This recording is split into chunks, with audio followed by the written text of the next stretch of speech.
Hello,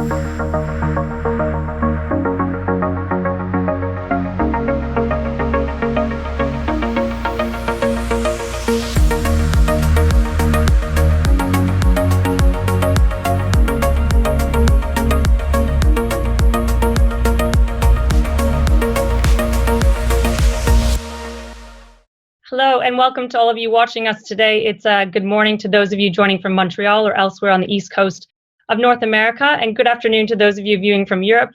You're on the same side of the pond as myself, and I believe our guest today. I'm Vanessa Corticas from the Financial Times, and I'm thrilled to be joined by Guillaume Faury, the CEO of Airbus, which is the world's largest aircraft maker. Guillaume, thank you for joining us today. Hi, hello, Vanessa.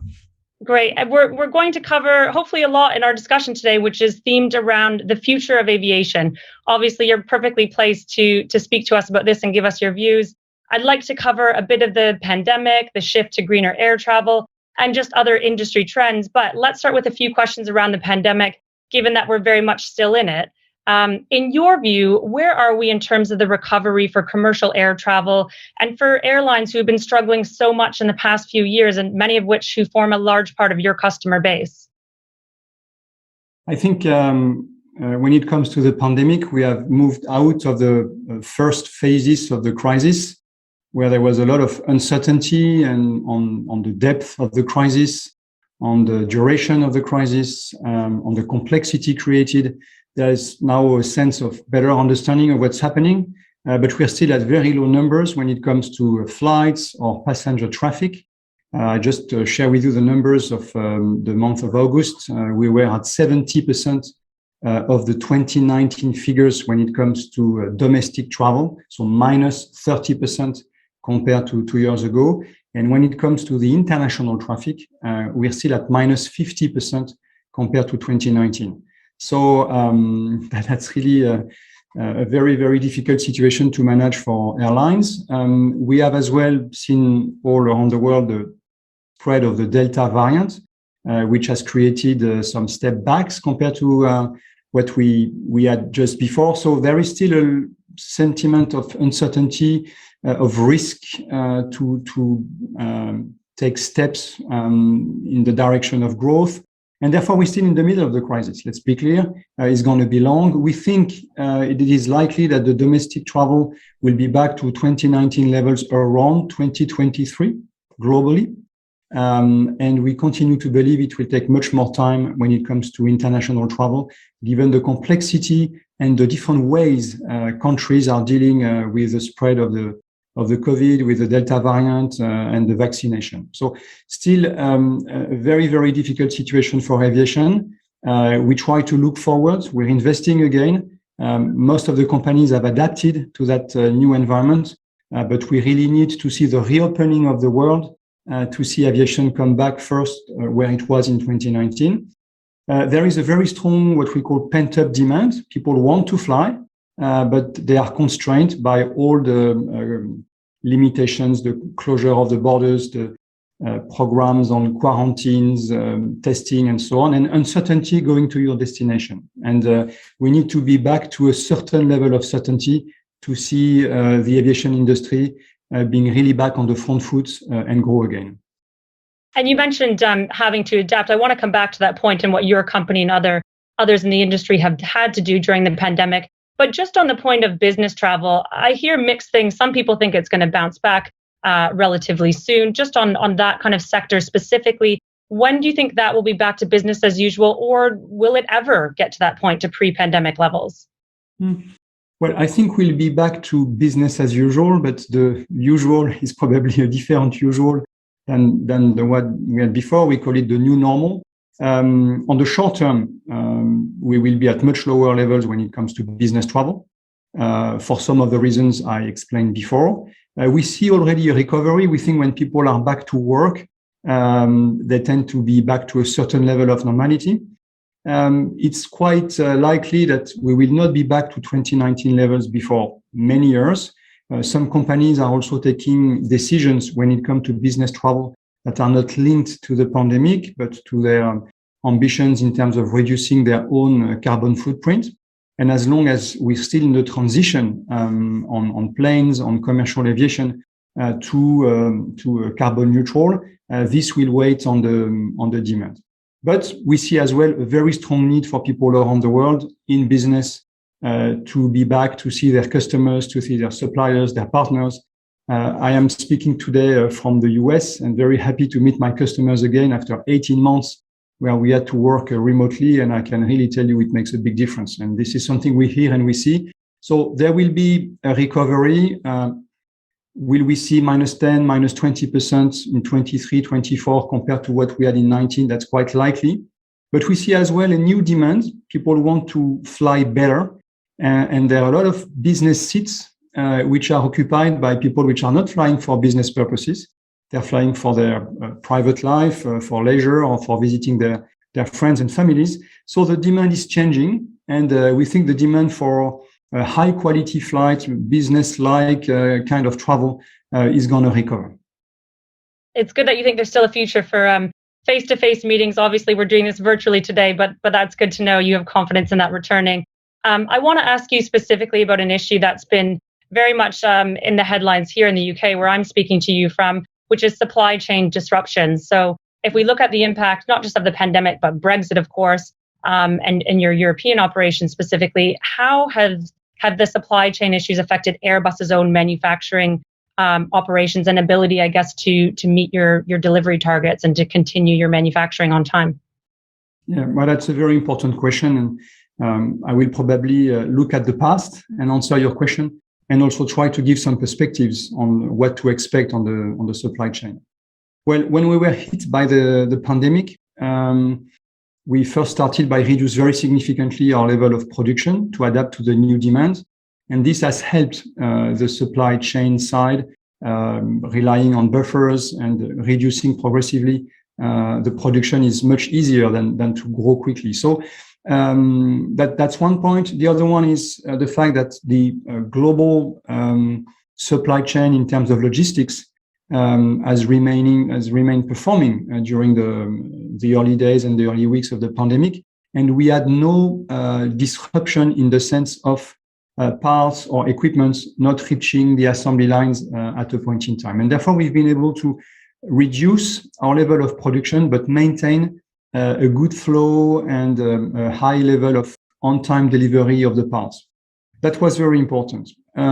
When it comes to Brexit, we knew Brexit would be coming. Finally, it's been with an agreement. So this has made the situation more manageable.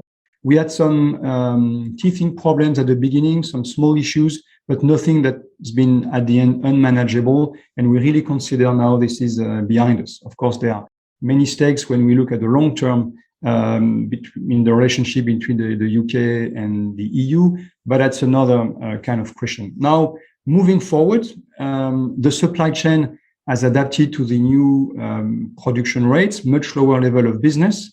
They have reduced their size. They have, in many cases, reduced their staff. And now, at least for us on the single aisle, they have to ramp up again in a situation where their balance sheet, their financial situation is by far more stressed than it was before. So we have put in place what we call watchtowers, where we gather a lot of data about our suppliers. We share with governments and with others to try to anticipate, measure and anticipate as much as we can to be able to act before problems become serious. But we really see that the supply chain is in a much more difficult spot than it was before. And we fear that the supply chain management in the next 12 to 18 months will be the most difficult part of what we have to achieve to really recover.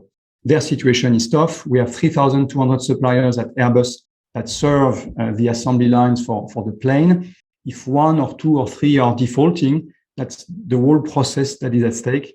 Therefore, the supply chain management is really the key for the whole recovery in front of us. And that's really what we're concentrating on, those days and for the, as I said, the 12 to 18 months to come. I mean, when you put it that way, when you say if just a handful of these firms collapse and that puts the whole chain at risk, I mean, how confident are you that that won't happen? I am confident because, as I told you, we have organized ourselves with industry associations, with governments, between the major OEMs to monitor, to support. Obviously, we are in direct contact with all of our suppliers. we speak to them. They face the same situation and the one we're facing. So we've been together. There's a lot of communication. As you might have seen a couple of weeks ago, we have very openly given the trajectory for our production rates till 2025 to give the opportunity to the suppliers to know what they have to do and when they have to invest, to be able to explain to their banks or to their financial sponsors why they do this, why it makes sense. So that's what we're doing. We have had other difficult issues over the years and over the decades. And at the end of the day, this industry has a high level of resilience, has shown a lot of solidarity in the crisis. And I think the worst is behind us, but there's still a lot of work to do. And one effect of the pandemic, which I suppose is more of an opportunity than a negative, is the increased demand for air freight. So can you tell us about how Airbus specifically is investing in that sector and what outlook you see for air freight for that division? Yeah, thank you for the question. We have indeed seen the air freight being a very key part of the resilience of the world in this COVID-19 pandemic. Many things that became really very difficult by transport on ground or by sea was made much easier by air, and we've seen a demand that has been growing during COVID-19. Most of the vaccines have been transported around the world at a very fast pace in a very reliable way, thanks to freight. And we see that this is really a trend that is very likely to last. Just to give a couple of figures, there are around 25,000 commercial airplanes flying around the world, and 2,000 of those planes are freighters. So it's a market of a significant size. There's a couple of opportunities when we look at this market. First, there's a lot of replacement coming of old airplanes. So that's an opportunity to come with new technologies to bring competitiveness to this market. There's also the ICAO that has put in place new regulations on carbon emissions that will make the current planes irrelevant 2028 onwards. So we really need to bring new technologies to adapt to the climate change requirements. And that's what we want to do at Airbus. That's really what we're committed to. And third, and that's probably also a very important thing to have in mind, we've not been present on that segment in the past, or almost not present. And therefore, there is exclusivity of our preferred competitor. And the airlines have asked us to invest and to come and to bring competition and therefore better prices, better products to the market. So that's what we've decided to do. We have announced recently the fact that we have launched the freighter version of the A350. The A350 is the most modern airplane on the wide-body market, and therefore there will be a freighter version entering into a service in 2025, and this will help the logistics around the world. As I said, I think this really today plays a very important part for high-value parts going back and forth around the planet, but to do it in a sustainable way and to be able to use sustainable aviation fuels on those planes with a low level of fuel burn and carbon emissions. That's really what we're committed to do and serve our clients, our customers that want to do the same, basically. I mean, you've touched on this a little bit, but let's talk more about that, the environmental impact of flying and what the industry and obviously Airbus is doing more on that. I think global CO2 emissions from the aviation industry account for about 2 to 3%. Can you tell us more about your plans for a zero emissions aircraft and when people can expect to fly on one? Well, at Airbus, we've decided to completely embrace that challenge of the climate change and the carbon transition. We see it as a risk and a big opportunity. We think aviation is at a juncture, but is necessary for the world, is necessary for society, is necessary for peace on Earth. It contributes to people meeting each other, and that's absolutely essential to understand the others, to be able to work in a peaceful way with them and contribute to the prosperity on Earth, the prosperity that will be necessary to afford that climate transition. Is going to be very expensive, will require a lot of resources, and therefore we want to ensure that that prosperity around the world. But We are a part of the carbon emissions. You said it, 2.5%. It's significant. It means there's a lot of other industries and activities of human beings that need to be tackled as well. But we have to take our share.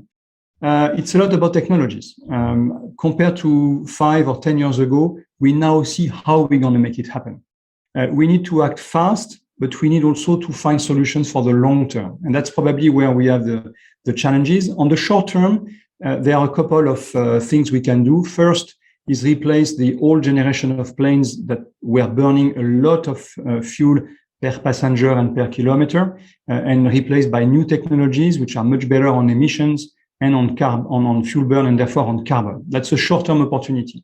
The second big opportunity, probably even bigger than the first one I mentioned, is the use of sustainable aviation fuels. The planes we are commercializing today have already been developed and certified to be able to cope with 50% of sustainable aviation fuel in the tanks. So a mix of kerosene and SAF. But the take rate today is around or even below 1%. So there's a huge opportunity to reduce carbon emissions by the growth of the SAF industry and the use by airlines of the SAF. That's why that's a topic we hear all around the place at the moment. We need to be fast. Each and every gram of CO2 or kilogram of CO2 we put in the air today will remain for very long. So we have to be very fast on the use of SAFs. There are other interesting things we can do on the technology side, like improving the air traffic management system, the ATM, because there's a lot of waste, actually, waste of time, waste of money, and waste of fuel and therefore in carbon emissions. In the way the traffic is regulated and planes are actually flying much more than they need to go from A to B because of the regulation and the air traffic management. And that's something we really need to do. And it's around 10% of optimization that we could do very quickly. But then when it comes to the long term, we really have to look at the zero emission plane. That's something that makes us very excited about. We are putting a lot of resources, the best engineers, a lot of money, working with a lot of third parties, labs, and very, very clever and ambitious people around the world to tackle that challenge. Again, compared to a couple of years ago, we now see the trajectory. We have looked at a lot of potential solutions. We really believe hydrogen has a lot of potential on top of what I mentioned before. Beyond the SAFs, on existing technologies, we have the power to liquid, so the synthetic fuels that have a lot of potential, but they're complex to manufacture. They will be expensive. Hydrogen has the beauty to not emit any carbon molecule, any CO2, when being used in a plane, either in combustion or through a fuel cell. So we are looking at the different solutions. We think we will need around 5 years to develop the technologies, and we want to be ready to launch the first zero emission plane by around 27 for entry into service around 2035. And we think that's very credible. We put it at the center and front and center of our strategy, of our investment, of our project management, of the partnerships we are sealing. And in COVID, we have worked very closely with many governments, mainly in Europe, to cooperate with the governments, also to use their resources, some taxpayer money to accelerate the research on those projects and make sure we have consistency between what they have in mind, how they want to organize society around the new fuels, and what we are developing. So at the end, we have a plane, we have the fuels decarbonized, available at the airports, and we have the regulation to make this certifiable, and then we can deliver it to airlines. So that's a major initiative in the industry. It started with some skepticism and a lot of pushback from many people. Well, actually, I like to say we don't need to change the laws of physics to make such a plane work. And when we will be at that point, it will be about deployment. It will take time to replace all the current generation of planes that probably still have 20 to 30 years of lifespan by the zero emission planes. But that's something we're really working on. And we are very committed to the trajectory in terms of carbon emissions that the industry has decided to take as an objective. You mentioned various aspects then to work towards to help reduce overall emissions. And when we look at fuel specifically, you've spoken out against the EU's plans to tax aviation fuel. Why are you against that specifically as a measure to help incentivize, I guess, companies to reduce emissions? Yeah, I think there is a certain misunderstanding by the regulators on the impact of taxes on aviation. In aviation, there's a lot of elasticity on price when you compare the price of a ticket between two airlines, because this is an expensive thing to fly, less and less expensive, obviously less expensive than it was in the past, but still that's something you're looking at. But when it comes to increasing the price of a ticket of someone that needs or wants to fly, there is no real alternative to flying in the vast majority of cases. And therefore, you're just making the life of the airlines more difficult.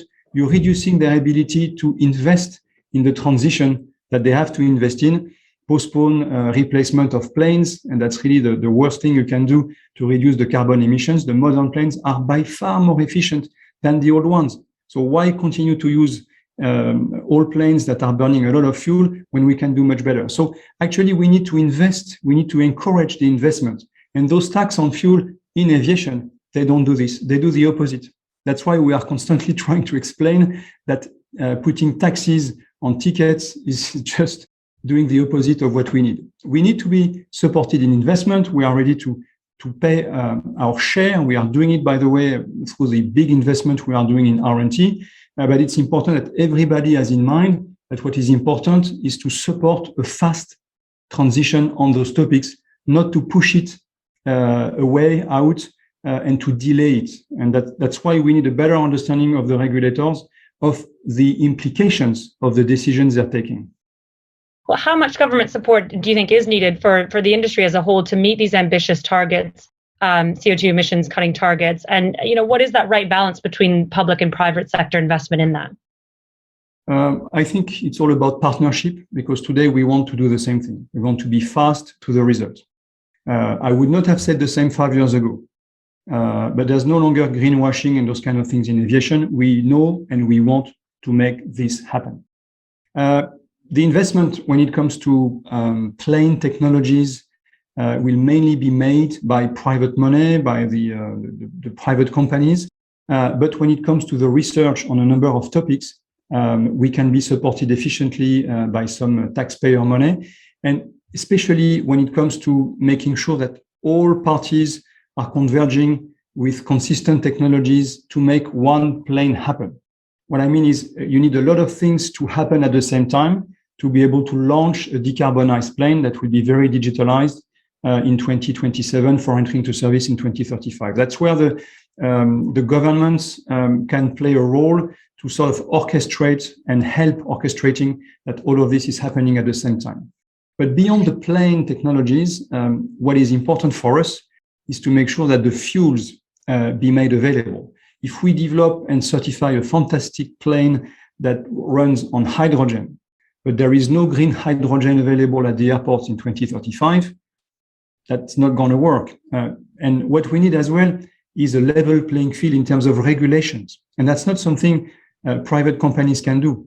We need to explain, to communicate, to partner probably with the regulators, but it's on them to create that level playing field of regulations that will enable those future planes and fuels to operate in a post-carbon world. So there's a lot on the governments, and not necessarily only in terms of money. There's a bit of money to be spent to accelerate and orchestrate, but there's a lot of work to be done to make sure the investment in terms of fuels, in terms of energy, are the right ones in the right timing, that the network to distribute, to make those fuels available at the right places will be made in the right timing. This is not something we in the aviation can do. And again, all the regulation, that is a big share of the enablement of this transformation. And when I said before, taxes on fuel are not helping, that's really what I believe. But there will be a point in time where the price of carbon will accelerate the transition to the new technologies and make them affordable or at a comparable price of the old technologies, and therefore accelerate the transition. So I'm not against taxes in general. I'm just saying you really have to review carefully the impact of the tax you're putting in place and whether it serves the purpose you want to reach, or if it's just a way to get money and feel better about something. So again, a lot of work and a lot of cooperation between the many players, because we need to change the whole system. Again, we have just a few minutes left. I want to get into a few more quick questions. When we look at that big picture, going back to our theme, the future of aviation, I mean, one area that many industries are increasingly have to fight, especially in finance, is issues around cybersecurity. I just wondered, is that something that concerns you? And if so, how much? Yeah, thank you for raising the question. We believe at Airbus that's probably the biggest threat on us when it comes to external parties trying to abuse or take benefit of what we're doing. It's not specific to Airbus. I think that's a threat that goes on many companies. At Airbus, we're also working in defense, in security, in cyber. So we probably have a bit more tools and capabilities to fight against the cyber threats, but we are also very exposed. And I think that's really an area where governments around the world need to partner and work better, because you have obviously some places of the world where this is taking place. We need to be after those people. They are the people who are using cyber as a way to disrupt, to get money, to get access to information, to create denial of access. They slow us down in the direction where we all need to go. So yes, cyber is really a risk. It's a growing risk for all companies. We are looking at it very seriously. We're trying to help our partners as well. It was mentioned earlier that I'm now the chairman of the French Association for Aerospace and Defense. We are trying in this association, like probably in many others, to work together to support the smaller companies, to help them understand what are the threats, what to do to protect the ecosystem, because that's really a new threat that each and every company has to take very seriously. Okay, and just finally, because I know I'm out of time, I want to talk about flying cars. This is, by that I mean air taxis. Airbus is among the companies investing in those. In the future of aviation, will we see air taxis taking people from city to city? Yes or no? Is that sort of a big part of the future of aviation? Yes, that's a significant part of the future of aviation. I think this is still in its infancy, the very beginning of this activity. We don't know yet exactly what it will look like, when it will come, how the business models will work. But it's very exciting. It's about electric propulsion and electric technologies, so fully decarbonized, new ways of flying. There's a lot about automation and unmanned piloting or without pilots. So those technologies anyway are very exciting. And for us, Airbus, whether they have a use in the eVTOLs, in the what we call the air taxis, or in our conventional business, it doesn't matter. We believe in those technologies, and therefore we play in that space. We really believe in it. We're investing, and we're happy to see that there's a lot of frenzy around the world on those topics, maybe a bit too much, but it's good because it drives the innovation at a very fast pace. And at the end of the day, I'm sure some technologies will emerge out of this, what I call the frenzy on urban air mobility, and be very useful for other applications. So that's something we really believe in and happy to be working on. Definitely one to watch. Guillaume Faury, I think we're out of time, but thank you very much. Thank you, Vanessa. Have a good day. Thank you, everyone.